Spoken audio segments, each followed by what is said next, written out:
അങ്ങനെ ഒരു ടാർഗറ്റിംഗ് ആണ് ഉദ്ദേശിച്ചതെങ്കിൽ, അങ്ങനെ ഒരു മുസ്ലിം ആയതിന്റെ പേരിലുള്ള ഒരു ടാർഗറ്റിംഗ് ആണോ? അതിനൊരു മറുപടി എടുത്തിട്ട് നമുക്ക് തുടരാം. നമുക്ക് ഓരോ കാര്യത്തിലും വ്യക്തത വരുത്തി പോകാം.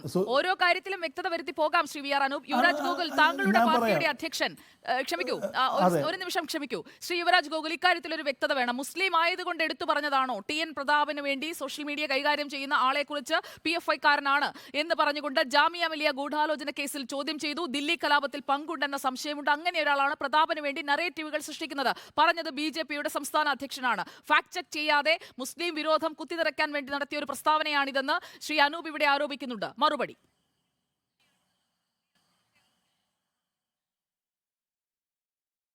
അങ്ങനെയാണെന്നുണ്ടെങ്കിൽ BJPയുടെ ദേശീയ വൈസ് പ്രസിഡന്റായ അബ്ദുള്ള കുട്ടി, അദ്ദേഹം മുസ്ലിം അല്ലേ? അദ്ദേഹത്തെക്കുറിച്ച് അങ്ങനെ പറയണ്ടേ? നമ്മുടെ എത്രയോ മുസ്ലിം നേതാക്കളുണ്ട്, മുസ്ലിം മന്ത്രിമാരുണ്ടായിരുന്നിട്ടുണ്ട് BJPക്കകത്ത്. അപ്പോൾ മുസ്ലിം ആയതുകൊണ്ട് ഒരാളെക്കുറിച്ച് അങ്ങനെ പറയുന്നു എന്ന് പറയുന്നത് എന്തടിസ്ഥാനത്തിലാണെന്ന് എനിക്ക് മനസ്സിലാകുന്നില്ല. കെ സുരേന്ദ്രന്റെ വാർത്താ സമ്മേളനത്തിൽ എവിടെയാണ് പറയുന്നത് ഇന്നയാൾ മുസ്ലിമാണ് അതുകൊണ്ട് തീവ്രവാദിയാണെന്ന്? എവിടെയാണ് പറയുന്നത്? പറഞ്ഞിരിക്കുന്നത് വളരെ സ്പഷ്ടമാണ്. പുന്ന നൌഷാദ് എന്ന് പറയുന്ന കോൺഗ്രസ് പ്രവർത്തകനെ കൊല ചെയ്ത പോപ്പുലർ ഫ്രണ്ടുകാരെ സംരക്ഷിച്ചത് പോലും ഈ പറയുന്ന T.N. പ്രതാപനാണ്. അതുകൊണ്ടാണ് അദ്ദേഹത്തിനെതിരായിട്ട് അങ്ങനെ ഒരു ആരോപണം കെ സുരേന്ദ്രൻ ഉന്നയിക്കുന്ന സാഹചര്യം ഉണ്ടായത്. അല്ലാണ്ട് ഈ വാർത്താ സമ്മേളനത്തിൽ ഒരിടത്തും തന്നെ മുസ്ലിമാണ്, മുസ്ലിം ആയതുകൊണ്ട് അയാൾ തീവ്രവാദിയാണ് എന്നുള്ള തലത്തിൽ സംസ്ഥാന പ്രസിഡന്റ് കെ സുരേന്ദ്രൻ പറഞ്ഞിട്ടില്ല. പറഞ്ഞിട്ടുണ്ട് എന്നുണ്ടെങ്കിൽ ശ്രീ അനൂപ് അത് ഏത് ഭാഗത്തായിട്ടാണെന്ന് ചൂണ്ടിക്കാട്ടാനുള്ള മനസ്സ് കാണിക്കണം. അല്ലാതെ വെറുതെ ഇരുന്ന് ഇല്ലാത്ത കാര്യം പറഞ്ഞു എന്ന് പറഞ്ഞ് സമൂഹത്തിൽ ഈ പറയുന്ന വിദ്വേഷം നിറയ്ക്കരുത്. ശ്രീ അനൂപ്, മറുപടി, വിശദീകരണം കേട്ടല്ലോ. ഇതാണ് അവരുടെ പാർട്ടിക്ക് പറയാനുള്ളത്. കഴിഞ്ഞല്ലോ ഇപ്പോഴും അദ്ദേഹം പറഞ്ഞൊരു കാര്യം വളരെ വ്യക്തമാണ്. ഞാൻ പറഞ്ഞ വളരെ കാര്യത്തിൽ ഉറച്ചു നിൽക്കുകയാണ്.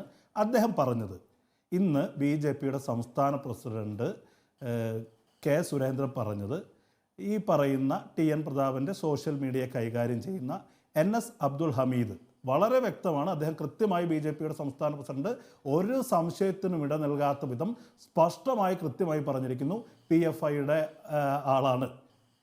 എങ്ങനെയാണ്, എന്ത് വിവരത്തിൻ്റെ അടിസ്ഥാനത്തിലാണ്, ആധികാരികതയുടെ അടിസ്ഥാനത്തിലാണ് കെ സുരേന്ദ്രനെ പോലുള്ള ഒരാൾ അത് പറയുന്നത്? അത് പറയുന്നത് ഈ പറയുന്ന അബ്ദുൽ ഹമീദ് താമസിക്കുന്നത് ഡൽഹിയിലാണല്ലോ. PFI നിരോധിത സംഘടനയാണല്ലോ. അവിടെ ഭരിക്കുന്നത് BJP ആണല്ലോ. എന്നാൽ അബ്ദുൽ ഹമീദിനെ ചോദ്യം ചെയ്യട്ടെന്നേ. അങ്ങനെ ഒരു ബന്ധമുണ്ടെങ്കിൽ കേന്ദ്ര ഏജൻസി അവരുടെ കയ്യിലാണല്ലോ. അവർ ചോദ്യം ചെയ്യട്ടെ. ഒരു വസ്തുതയുമില്ലാത്ത അടിസ്ഥാനരഹിതമാണെന്ന് 100 അല്ല 110% ബോധ്യമുള്ള ഒരാൾ കാര്യം അവിടെ ഉന്നയിക്കുകയാണ്. ഇദ്ദേഹം PFIയുടെ പ്രവർത്തകനല്ല എന്നത് പോകട്ടെ, അദ്ദേഹം അവിടെ ജാമിയ മിലിയയുടെ ഒരു NSUവിൻ്റെ, കോൺഗ്രസിൻ്റെ വിദ്യാർത്ഥി വിഭാഗമായ NSUവിൻ്റെ അനുഭാവിയോ പ്രവർത്തകനോ മാത്രമല്ല, അവിടുത്തെ യൂണിറ്റ് പ്രസിഡന്റാണ്.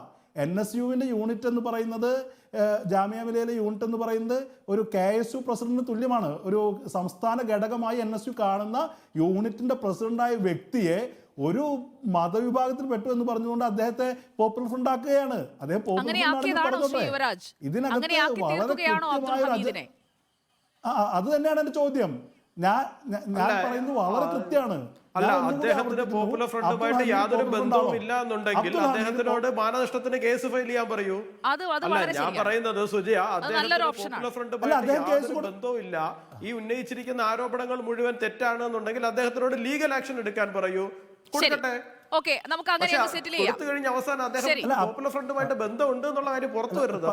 ശ്രീ വി ആർ അനൂപ്, ആ ഒരു ഫോർമുല താങ്കൾക്ക് സ്വീകാര്യമായിരിക്കുമെന്ന് കരുതുന്നു. നമ്മുടെ വിഷയം അതല്ല. താങ്കൾ ഇത് പരാമർശിച്ചത് കൊണ്ട് മാത്രമാണ് നടക്കുന്ന ഒരുപാട് പോപ്പുലർ ഫ്രണ്ടുകാരുണ്ട് നാട്ടിൽ. അത് താങ്കളുടെ വ്യക്തിപരമായ അഭിപ്രായമാണ്. നമ്മുടെ ഈ ചർച്ചയുടെ വിഷയം അതല്ല. ദേശീയ രാഷ്ട്രീയവും ഇന്ത്യ മുന്നണിയുമാണ് ചർച്ച ചെയ്തുകൊണ്ടിരിക്കുന്നത്. അതിനിടയിൽ ശ്രീ വി ആർ അനൂപ് ഉന്നയിച്ചത് കൊണ്ട് മാത്രമാണ് നമ്മൾ ഈ വിഷയത്തിലേക്ക് ഇത്രയും സമയം പോയത്.